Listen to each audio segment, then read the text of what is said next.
Bing bongy bong, bing bongy bong. This is Joe, the bearded historian. He'll tell you an interesting story. Be careful of his soldiers, they can be brats. This is Angel, she's an entity. She'll cause chaos and plant her hands at you.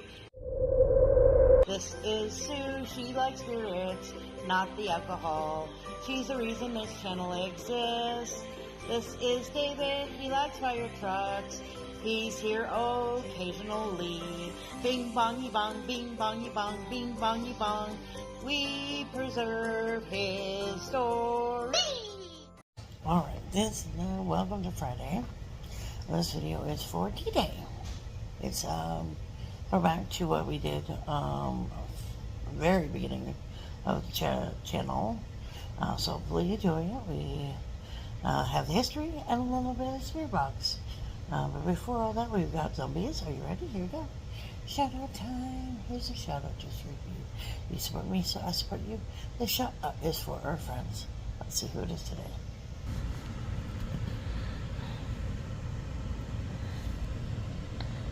Alright, there's April, there's Lakeshore, there's Sheena, there's Butterroll, Isha, Kev, Intrepid, Conscious, Money, Barry, Belle, Big Ben, Vaughn, Optibob, 755, Roja, Money, Hulda, VOC, let's see, 755, Popcorn, Ninja Moon, Hilda, E-Money, Lynn, Snuffile, Jerry, Eastad, Rushmore, ooh, Aisha, Hillbillies, oh, Hillbillies isn't around, oh, Hillbillies wants to win, it's gonna be close, is it gonna be Hillbillies? Oh, it's not, that's fine, hold on a minute. Alright, this is Fine Dining, they have a 4K subscribers, and they are a reactional skit channel. I love their stuff and I'm a little bit behind, so I need to catch up. This one's the Doritos swap flavors with Ruffles. So they got a little skit here, and then they've got the review. They're fun and they do a really good job of breaking it down, and you got two different generations, so it's fun. So check them out and like, share, comment. Mr. Bud, tell us something. Well, the Bud Files is the bearded historian, Joe. Now, I noticed earlier today they had made mention of the date, June the 5th, and what was kind of important on this date in history was that this is when we started you might want to say the kickoff to D-Day, because we wound up launching airborne forces into Normandy before we sent in our ground forces on the 6th.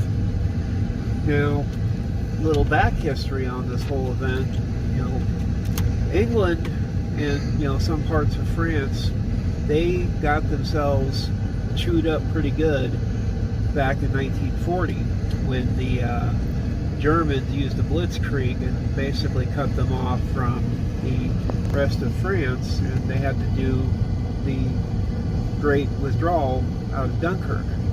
And a lot of people were shocked. A lot of people thought the Germans were going to wipe them out to a man, and by making that mistake, a good number of people, several 100,000, survived to come back, and they were itching for a fight. Now, Germany had tried to use airborne divisions before as well when they did their landings on Crete. Model, one of their generals, had the lucky fortune to discover that the folks living on Crete were actually quite tough, and a number of his soldiers had died in the process. Thusly, Germany kind of gave up on the idea of airborne invasion. However, for the Americans, who didn't enter the war until late 1941, there were a couple different ideas that we had that were able to be explored using airborne infiltration. Places like Italy, we were able to drop in forces from the air. And so when it came down time to do D-Day, they had a couple ideas. Obviously, the simple one was going to be, sailing ships from Britain straight to the coast of France and deploying. However, on top of months of bombing runs that we did to blow up rail lines and stuff, we also did a little bit of subterfuge. We actually built an army that's all inflated. Off of the coast up by Dover, a couple really smart guys came up with the idea of making it look like we were massing an army up there to just invade straight across the channel. Had one picture that was rather funny. They showed a guy walk up, pick up a tank by the barrel and walk over. Needless to say, they were guys, don't do that because the Germans might be watching.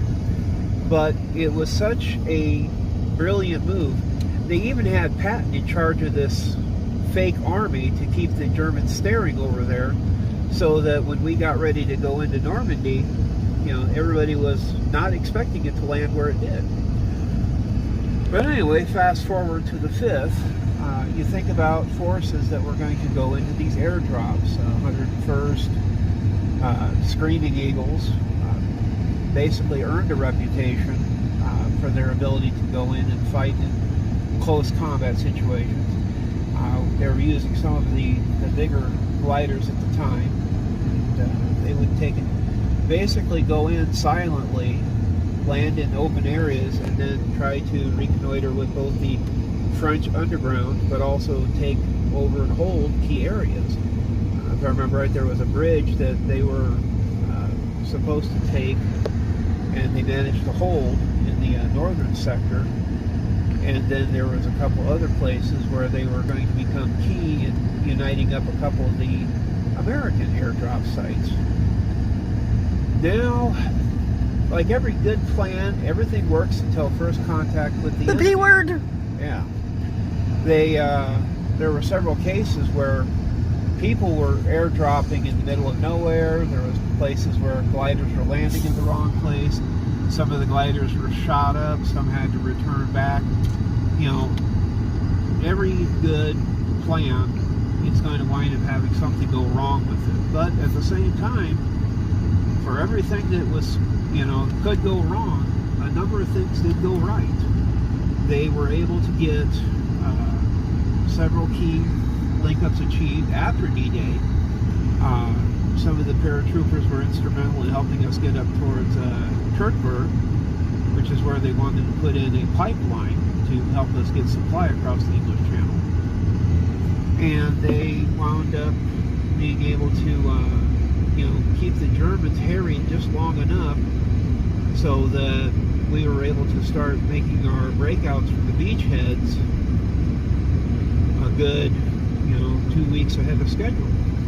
But, so on this date, they marched boldly into their gliders. They took off into the darkness and were the first boots on the ground in Operation Overlord, which was the landing in France on this date, 1944. But this is Joe for the Bud Files, the bearded historian. We'll keep this channel going, and we'll talk to you folks later. You suck.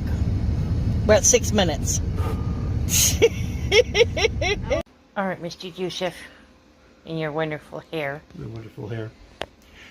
Now, a little bit of extra information added to the earlier piece. We were talking about the airborne invasion that predated D-Day's operations before midnight on the 5th of June.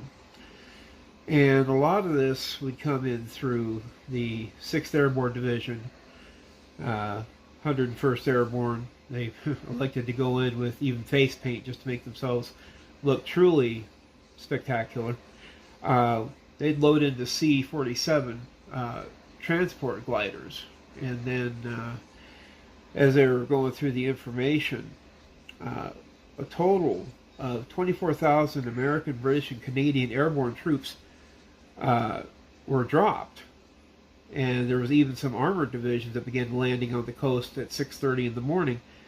But this major drop also was helped out by naval bombardments. Now, for those of you who are old enough, when we had the battle against Iraq, and we actually went up and sat off their coast with, I think the USS Missouri was one of them, the USS Iowa was another. We were firing those rounds towards the coast, and we fired enough rounds that they were willing to surrender to our airborne drones because they didn't want to be fired at anymore. Now, can you imagine our U.S. Navy during World War II sitting off the coast and firing off rounds again? I can imagine it probably unnerved the Germans to no end to hear this wonderful whistling noise, and all of a sudden a fortification or, a pillbox suddenly bursts into flames. This is what the Germans were dealing with, off and on for a couple months before, this operation even got started. Now, the second part of that being the airborne, all of a sudden you're out on a simple patrol with maybe one or two other soldiers, and this glider suddenly drops out of the sky. It probably would unnerve you a little bit. No. All of a sudden a group of, 15 to 20 soldiers disembarks and starts shooting. For the longest time, they knew we were coming because that's why they built the Atlantic Wall defenses. They expected us to show up eventually. Dating back, several months to a couple of years, we tried a couple of operations. The British did at one place called Dieppe. Was a horrible blunder, but we learned some lessons from it. We learned that the Germans do have positions, and they are willing to fight for coastal positions. To that effect, there were some useful things that we gleaned from the operation at Dieppe. For one, we were able to study their technology and also find out about their ability to pick up our planes coming over the channel. Now, as for the airborne forces, some of the things that they ran into, strong winds. What? When they originally had planned on doing D-Day, there was some questions even for the 6th. The only thing is that they had to make kind of a last-minute decision, because if they had not gone on the 6th for D-Day, the whole calendar would have been thrown off by about 3 weeks. Mm. And they figured also, with the timing and the time window, they already had to delay for 24 hours. Further postponement, it would have required the phases of the moon, the tides for when your, transport to be able to land on the beach. In the time of day, there's only a few days of each month that it would be deemed suitable to make these landings. They also had the advantage that Adolf Hitler had put Field Marshal Erwin Rommel in command of the forces in developing fortifications.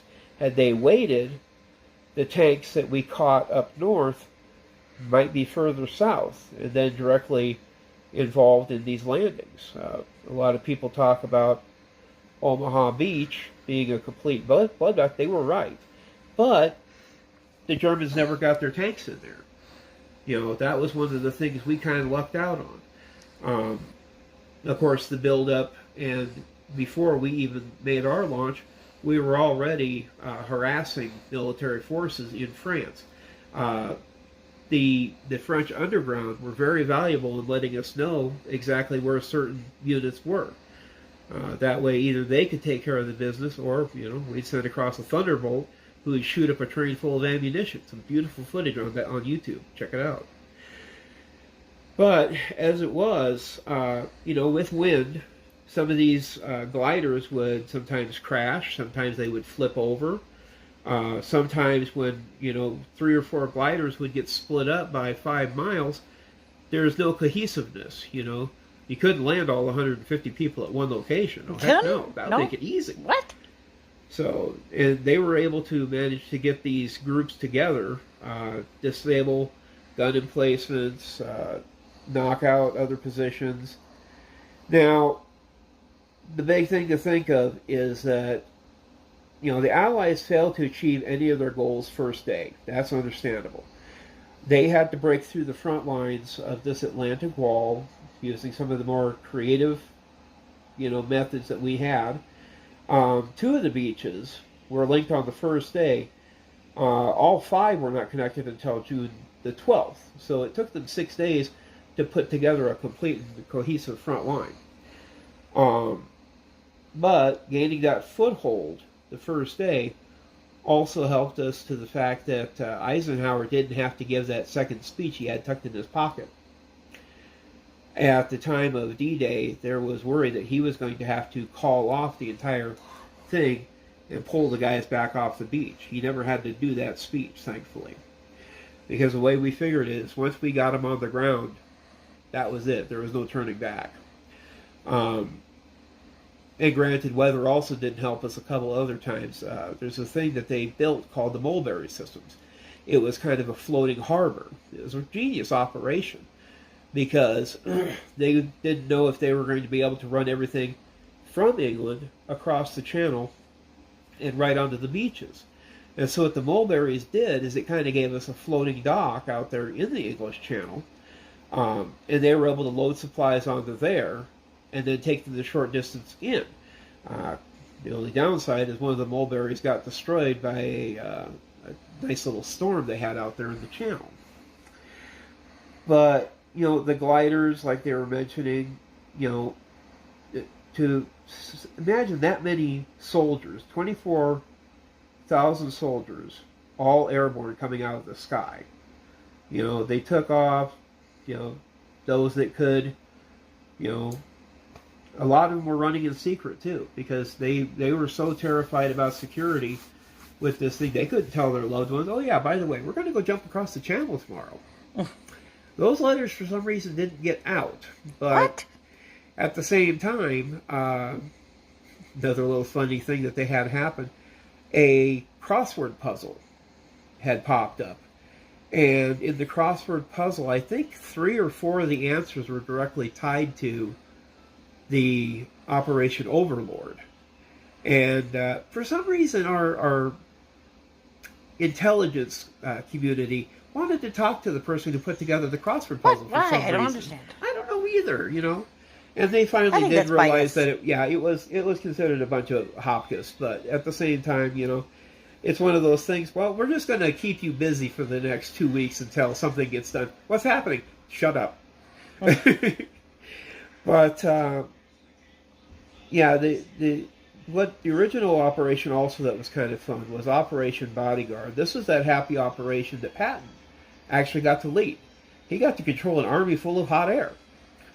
Because they had tanks, they had tents, they had people milling around like regular soldiers. They had boxes being stacked on top of boxes. Maxim. They had people practicing, shooting galleries so that they could keep their skills sharp. The poor Germans at Calais were watching through these binoculars going, we know something's going to happen, sir. We should prepare for it. And so it was one of the reasons why Hitler never moved the tanks, They were so certain that it was going to come right across the shortest point, which would have been from Dover right across the English Channel. But never panned out that way. Dealing with, tides and stuff like that. There's also been pictures of some of the fortifications the poor guys landing on the beaches had to fight with. There were wooden constructs that were designed to basically lock up the transports, and the poor guys trying to, crawl out of them to get onto the beaches, they were getting mowed down by automatic weapons. And, they just were having a time of it. But eventually, after the second or third landing, they got enough men in to push into and onto the continent and stayed there. It was, as they said, the beginning and the end for Nazi Germany. But personally, the one guy I had to think that was both kind of ambitious for the landing operation were the ones that came up with the idea that, here was something that the Germans had designed, had failed, but the Allies were willing to give it a shot. You know, the idea of being able to take forces. Now, have all airborne operations been properly executed? No. A little later on, they had an operation called Market Garden, and we did the ultimately dumb thing. We dropped airborne units on top of a panzer division at a town called Arnhem. And parachutists against tanks is just not a good equation. No? You know, for some reason they're hard to shoot through. Nah. Especially Tigers. As things went along, they actually did wind up using another group of airborne units after we had managed to cross the Rhine, when we were doing kind of, you call it late-stage mop-up operations past the Rhine. And their airborne units actually served out a lot better operations. But, you know, to this day, we still use airborne operations in different parts of the world just to, you know, have that ability to attack a flank when everybody's busy looking one way. Oh, shoot, somebody forgot to cover the back end. Oh, no. You know? Either that or, you know, sneak in and capture a key important player in a game. Of course, nowadays we also have things like helicopters for military services. So, but this is our happy little shout out on the 5th of June. This is 2022, thankfully, not 1944. A lot of gunfire, a lot of shells, a lot of operations, and the very next day was June the 6th, and that is officially D-Day, and that was when the bell tolled for Nazi Germany, because they knew the end was going to be coming soon. This is Joe, the bearded historian for the Bud Files. We'll talk to you guys later. Bye-bye.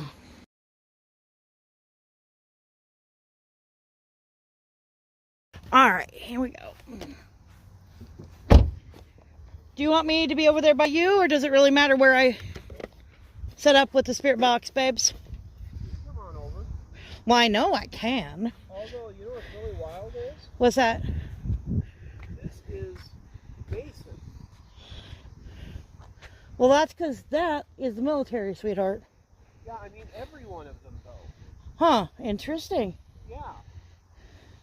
It's almost like this is their corner. They're like, you know, I can understand why there's a little bit of a hole here. Right. But I mean, you got 3 vets right there. This guy here, this is kind of cool, this one, though.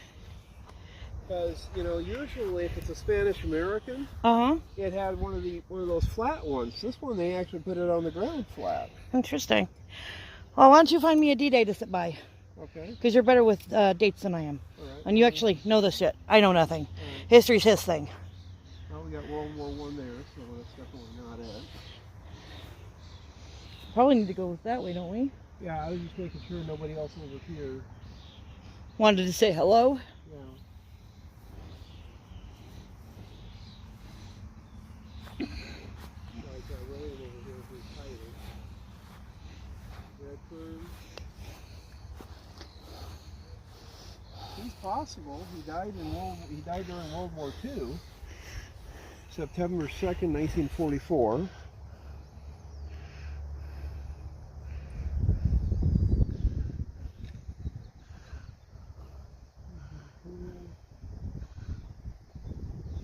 Do you think here, or do you think we should keep looking? Let's look over there. Probably got better odds. Way better odds.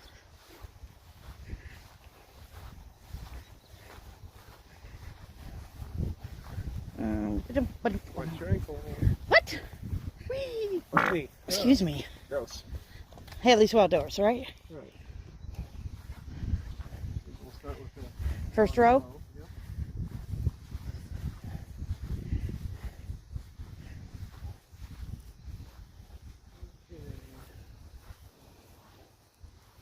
Whoa. McCoy, definitely not. Well, these are Civil War or prior to World War One. Wow, cavalry. Interesting. No years, though. Yeah, some of these do. I know. I'm just saying he doesn't. Yeah. That poor fellow lived to 35. buildings. Almost calm enough. Attempted to try the drone. Definitely. I mean, looking at the trees, there's a little breeze. But not Like I said, bad. almost. I don't know how much breeze. I mean, we're always probably going to have some breeze, so. What's interesting is look at the age on this one and then look at this one. Yeah, I know. Second Kansas infantry. Well, a lot of it has to do with this type of stone, too. Right. And the quality of the stone, not just the years. Yeah. Because some stones will age better than others. New York Volunteers. Civil War. Down, South Dakota. Field Artillery.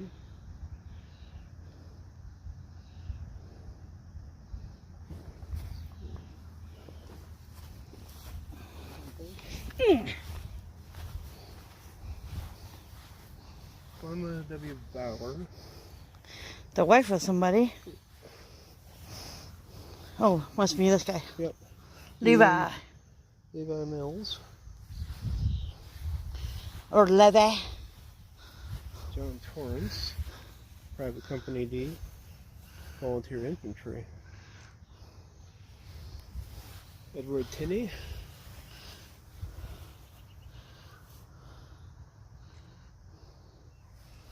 Thomas Harris, born, died. Private Captain Duncan, Ohio Volunteer. David Osborne, 10th Regiment, Massachusetts Volunteer Civil War. Robert Russell, Sergeant Major, Illinois. Isaiah Lister.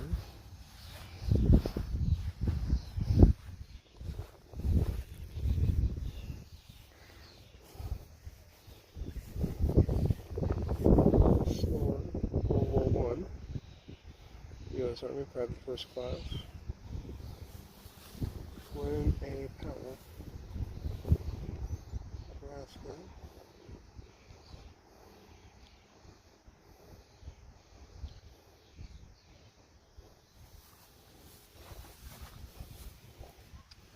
Army. It's kind of grayed out, or faded out. Something Corps. Died 35. So Army he wasn't Service in war. Corps, it says. Theodore Roth. 10th Division. Theodore Smith. South Dakota. 47th Division. Erickson Navy. World War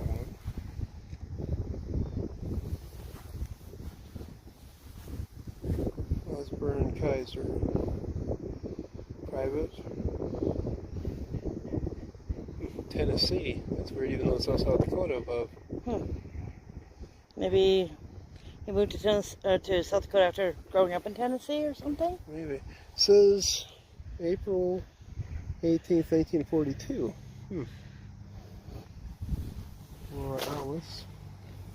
Tolson, Minnesota.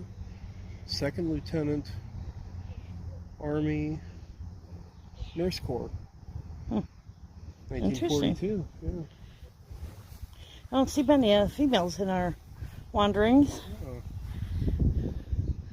Glad to start to see a few. New Mexico. That one there.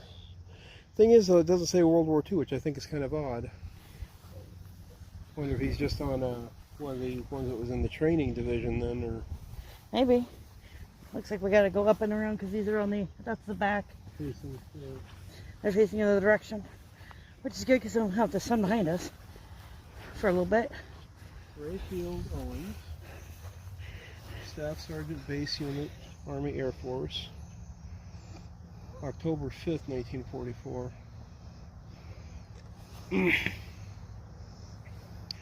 That one I wonder on. Want to try it? It's in the shade. Sure. All right, you can keep wandering Yep. if you wanna. I'll sit in here and Make friends with Mr. Richard. Mr. Rayfield, you mean? No. No, I don't. Oops. All right, guys. Hang on. I did say I was bad with names. All right, let me turn on the spirit boxy here. S-Box. Scanning. FM. I don't want FM. Line in.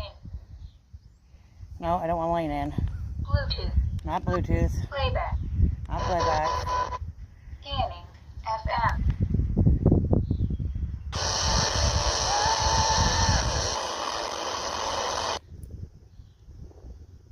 Scanning.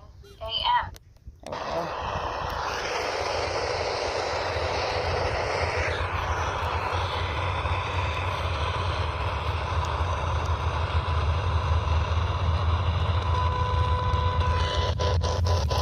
There we go.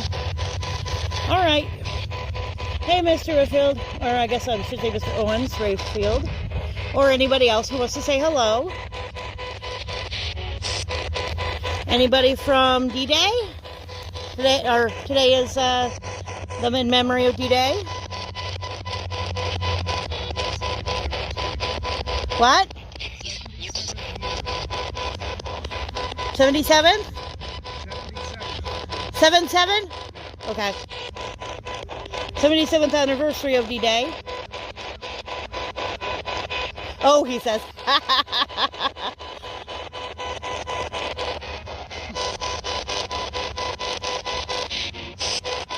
It is, he says. Joe's wandering, taking some pictures. Welcome to Feed on Our Energy. We just came to pay our respects. Paranormal. What makes you think that, sir?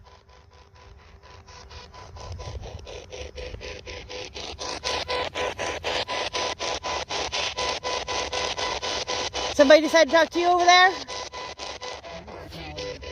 Ah.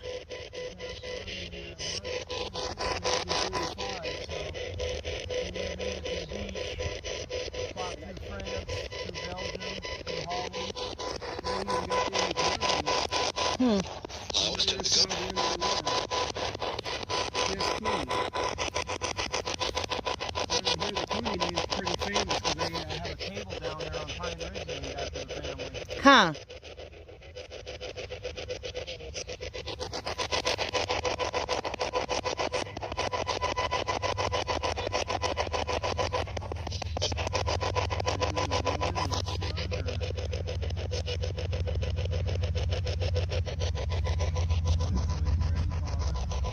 Definitely.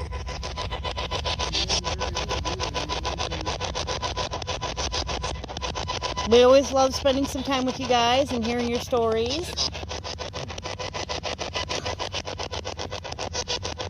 Oh my goodness, look, there's a deer over there, babes. Can you guys see that? There he is.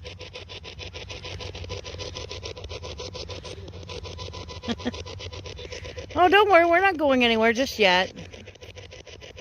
We'll stay a while, say hello, talk to you guys. Just because I know it's a deer doesn't mean I'm running away.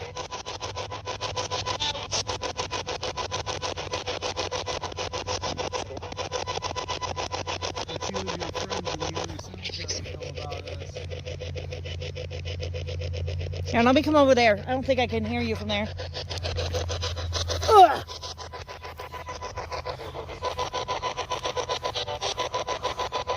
Ugh.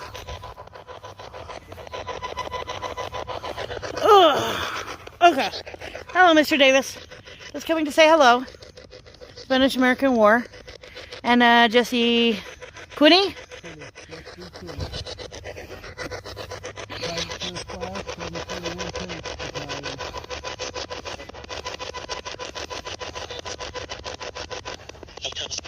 Hey, Jess. That was nice and clear.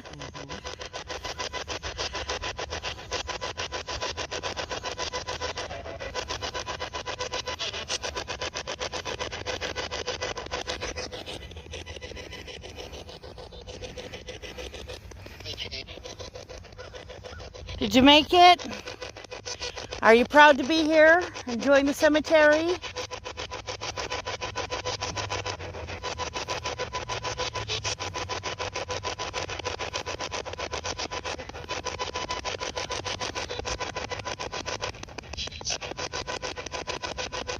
Do you want to tell us your names?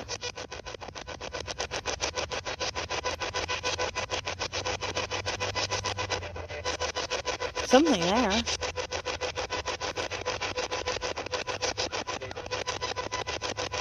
Steven? Something with an S, definitely.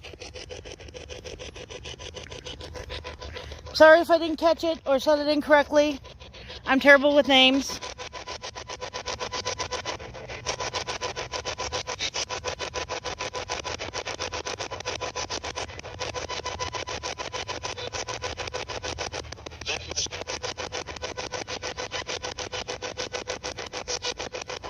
Glad it's a nice day for us to be able to be out and enjoy your guys' company. Last time we were out here, it was covered with snow. Oh, look, babes. More deers. I see that. There's like 3 of them. There's one sitting in the grass behind you. Yeah, there's 2 over there. Yeah. And then there's one down there. You guys get deer very often? I bet you get a lot of buns too.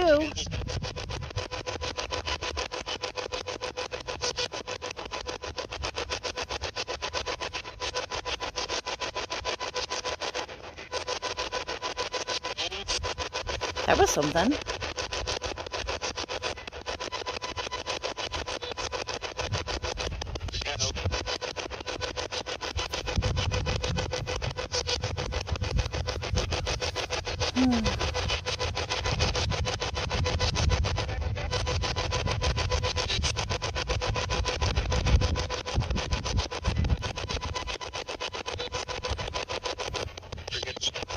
Forget? Forget what? No, we won't forget. Is that what you mean? Don't worry, you won't be forgotten. That's why we're recording you, to share you with everybody. Make sure nobody forgets you. History's big on me, don't worry. You should say he's big on history.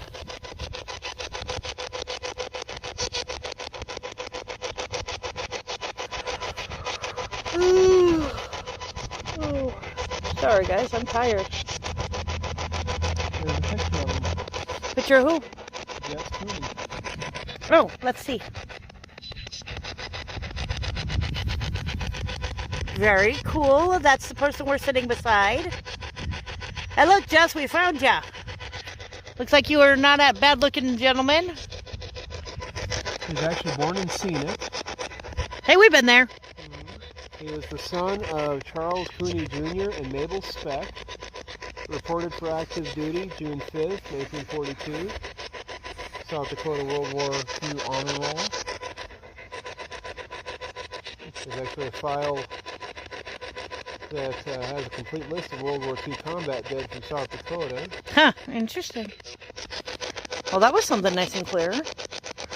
He was a machine gunner on the 741st Tank Battalion. When he was in battle near Niederbieder, Germany, the tank was struck by enemy fire and he was killed. He first was buried at Henry Chapelle, Belgium, and later was reburied in America at the military section of the Mountain View Cemetery. Here. Interesting. Charles and Mabel Cooney received his Purple Heart on May 28, 1945, 2 months and 4 days after his death. His brother, David E. Cooney, said, Jess had an outgoing personality and was loved by many. Who is that? Sorry, keep going reading. Entry was respectfully submitted by Ashley R. Vilhurst, 8th grade West, Spearfish Middle School, Spearfish, South Dakota, May 6, 1999. Information on this entry is provided by Mr. David E. Cooney of Buffalo Gap, South Dakota, his brother. He was buried in 1945, March 24th.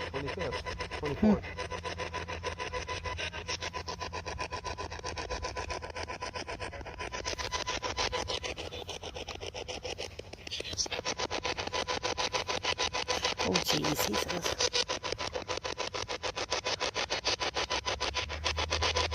I heard somebody, but I don't see anybody.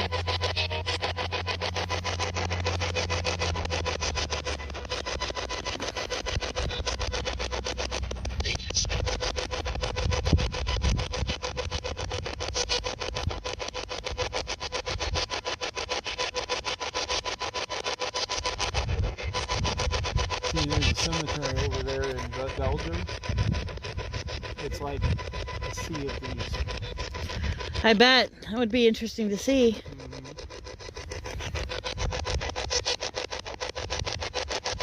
Speck, though, is an interesting last name because I know some of the Specks from that area. They lived over by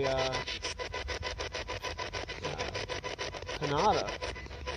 They actually did the mail route for Canada, Scenic, and other little towns in between those two. But they did a lot of traveling back and forth to do mail delivery, rural routes and stuff.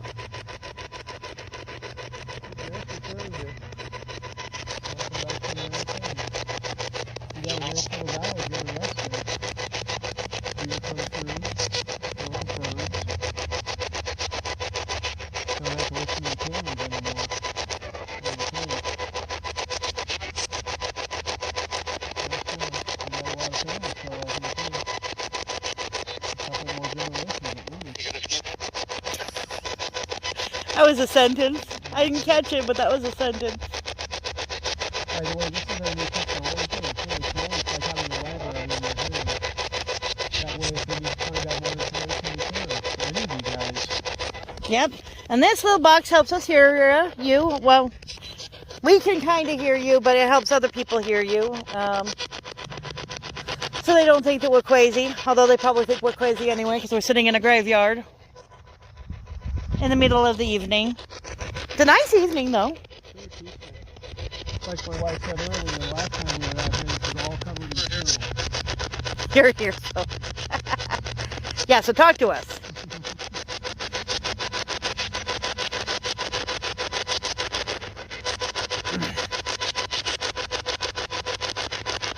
The surprising part is there's over 40 cemeteries in western South Dakota. We've been to those. That many. We got tons more to visit and more vets to see and more little ones and peoples.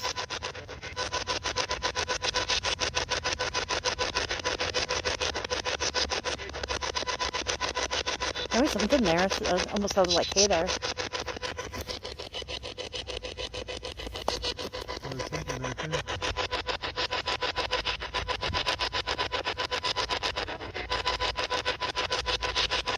It's just...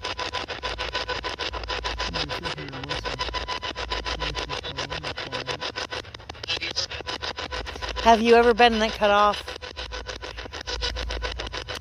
Personally, I've never served. I wish I could have, but... He would have been a great military person if it wasn't for being a little bit fluffier and asthma.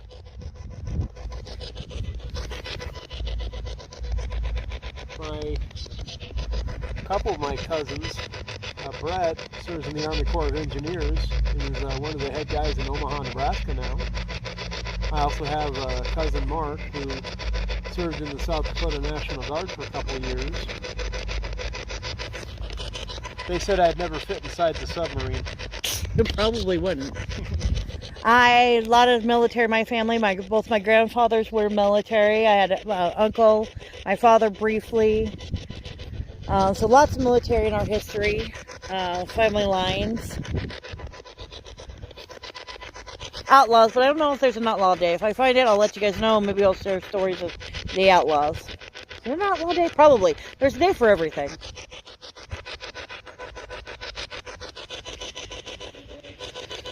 There's something here. Yeah, I did too. No. That was a lady. No. No, you didn't. You didn't hear nothing.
something with an S, sleep or sleeves.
Report.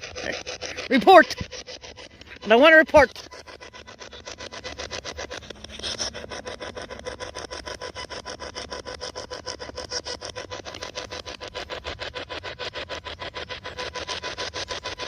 Well, dear, what do you think?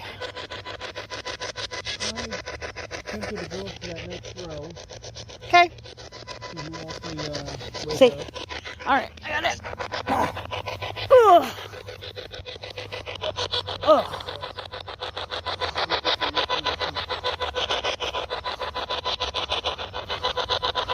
They're facing the other way again.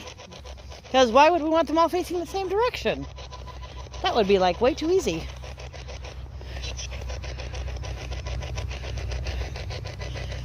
Wallace Harrison.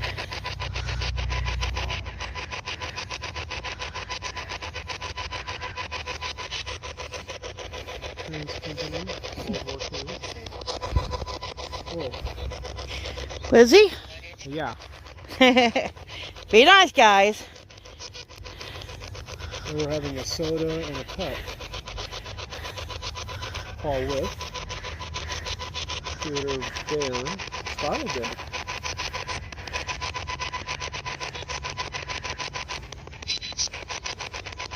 He made it just past the European Theater. I'm going to pretend like I know what that means. The European Theater ended in May after the fall of Berlin, but we still had to finish the battle in the Pacific. Gotcha. So he might have been getting ready to be sent out east, or he might have still been in the east when he was killed. Gail Cook. He almost made it. Chapter 5, yeah. That was one thing that I think it was Harry Truman worried about, was that once people, Europe was done, people would forget that there's still a whole other half. Oh dear. I know. So cute. Very cute. We want to go up, we want to keep going down. I see one of your guys way over there by the tree. I might try just to do these. Look, whatever you want to do. Actually, let's hit this group here first, and that way we can circle back. Okay, you want to go over to the corner and then down? Well, somebody's noisy. This is what we call a sharer. Somebody who doesn't know how to keep their music to themselves.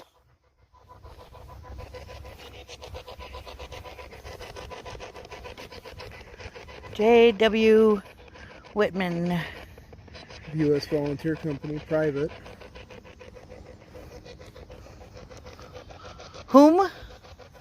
Hume. Hume. See, I don't know anything. Spanish-American War. South Dakota Infantry first. Oscar Fallen. David said? What did David say? And which David? I don't see a David. Maybe there's someone down here named David. Charles B. Fleischer.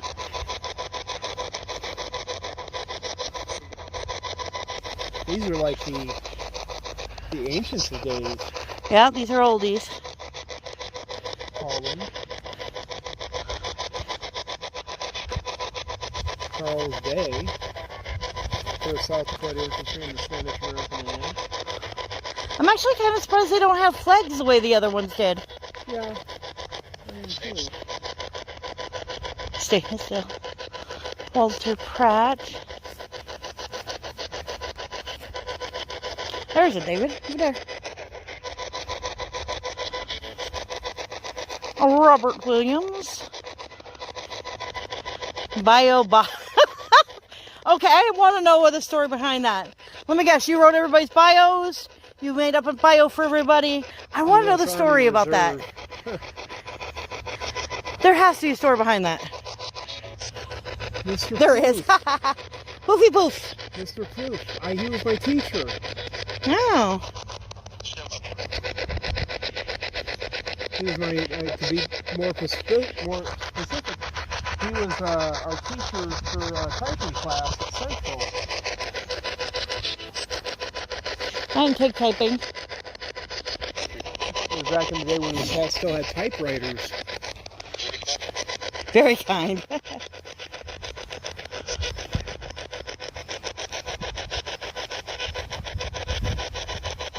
Don't worry, Mr. Deer. We're not going to hurt you.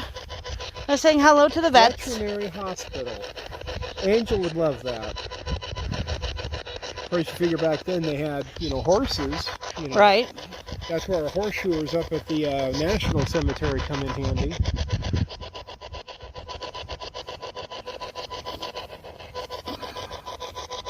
We will be doing a video there eventually when it's not super busy, which it was on Memorial Day when we stopped by, was swamped, which is good and bad. Oh, excuse me. Base unit, Army Air Force, World War II. Is that supposed to be an H? Where? After the C. It's supposed to be Chester, right? Yeah. Looks like an M.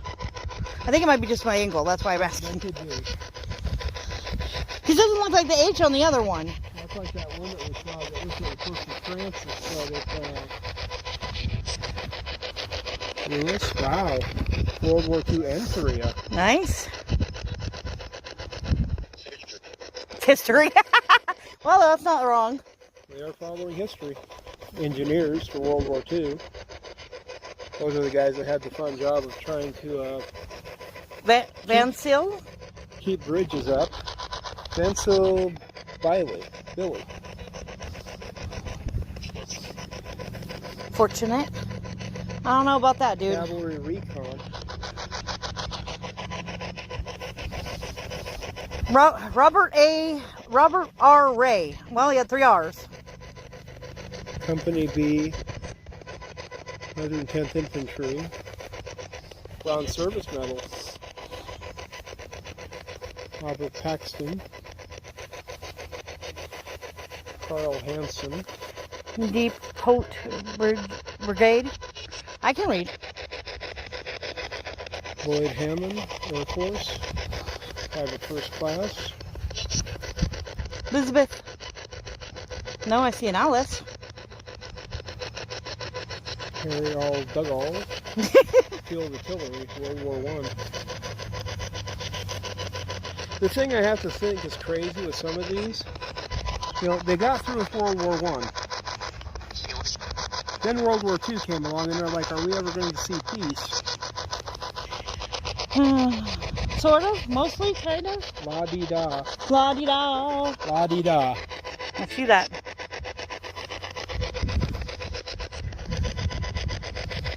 Well, folks, I do think that's our good tour for our little vet area here at Mountain View Cemetery here in Rapid City. I hope folks enjoyed the little stroll that we took.